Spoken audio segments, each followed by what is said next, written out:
तनी सही से होली खेलो। अरे भौजी डलवा ले। होली है। अरे ये क्या हो तनी देखी तो। अरे यार हटा लोग तनी हमहू के रंग लेवा दा भाई होली में। अरे बाप रे बाप, अरे बाप रे बाप। कहो ए प्रधान जी का हो ई रवा का करतनी हो? ए भाई हाई लोग होली खेला तारे। अच्छा अब प्रधान जी का नाम मन हो। अच्छा ये बताइए प्रधान जी, का आप प्रधान हो कि हमरा से होली खेलो? अच्छा तो प्रधान जी का मन ना खाली कह तारू कि होली खेलब। सुनो ये प्रधान जी हमार बात सुनो। भौजाई हो तो खेलबे न करो। सुनो सुनो बोलो। आई हो ताई का तू पहिला प्रधान जी।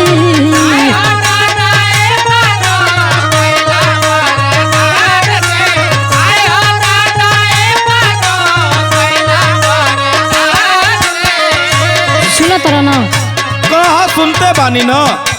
आई हो ताई का तू पहिला प्रधान जी।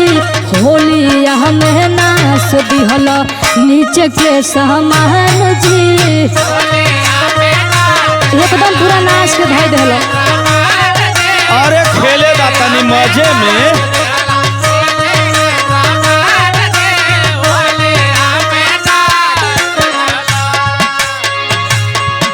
ए भौजाई का गांव का लोग हमरा के प्रधान बना देले। हाँ तो होली में हमार का शौक पूरा ना करबू।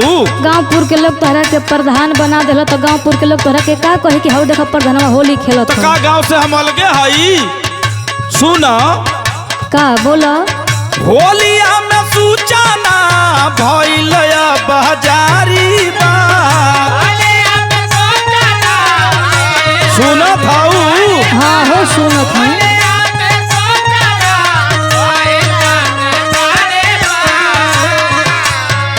होलिया में सूचना भइल बजारी बा। गाँव के प्रधान जी का आइल बहबारी बा। तनी से गलवा ला।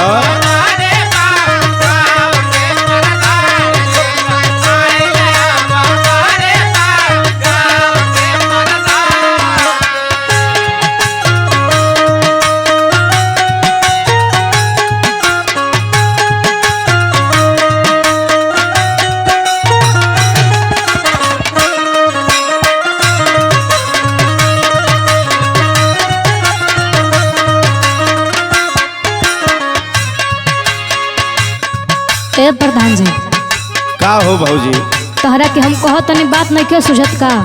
दवाई तो भौजाई जवन होली में हमार माथा खराब कैलस। कब से तोहरा के कहो तनी कि गांवपुर के लोग तोहरा के का कही, लेकिन तू सुनतो नहीं खा।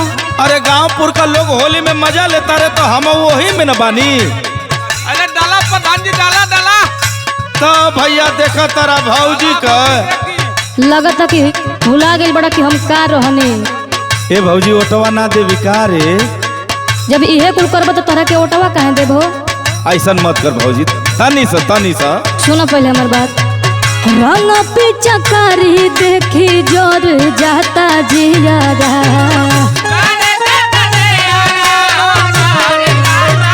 खेला नहीं तो साल भर बाद मौका मिली है भौजाई। और सुनो कहो दूर रहो हमारा से सट जहनी नियरा। सुनो तरह ना प्रधान जी। आवा आवा लगवा लो। रंग पिचकारी देखी जोर जाता जियरा। दूर रहो हमारा से सट जहनी नियरा। एगो और बात सुनी। कहो फगुआ के फायदा में ना दिहलो धियान जी। एकदम मोती नाराज बा का। काहे नाराज होता रू ए भौजी।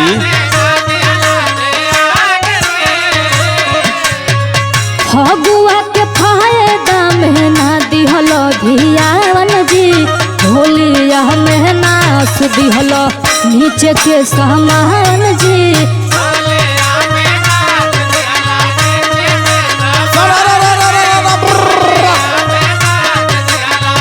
तो माने के पड़ी कि एकदम का हम बताएं।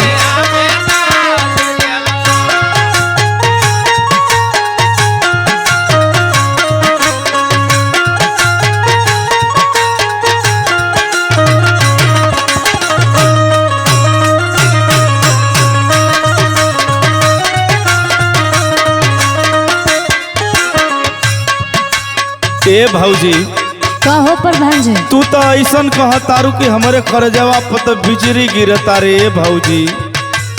अब काहे ना कही हो, तू प्रधान हो के हमारा से होली खेलत और बतावत हो। 2 मिनट का काम बा, मन राख ले प्रधानो जी को। अच्छा सुनो का बोला? रंग सारा अंग पे हम के लगावेदा। पहले दूर रहा प्रधान जी। मन राखिला भौजी।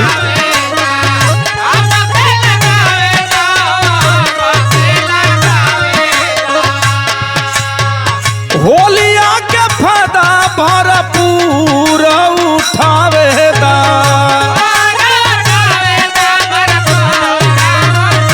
ललका पियर का रंगवाला ये भौजी। हाँ तो एकदम रंगीना बाड़ा। रंग सारा अंग पे हम के लगावेदा। होलिया के फायदा भरपूर उठावेदा। सुना था हाँ हाँ सुनत ही हो। दीवक पर मौत के दिहल जिम्मेदारी बा।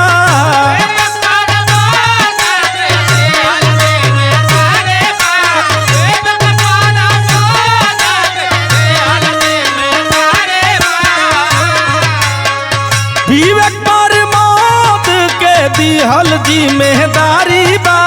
गांव के प्रधान जी का आइल अब बारी बा। एकदम ना शर्म घोर के पी गई बड़ा काया पर। अरे मत कहा ये भौजाई डलवाला।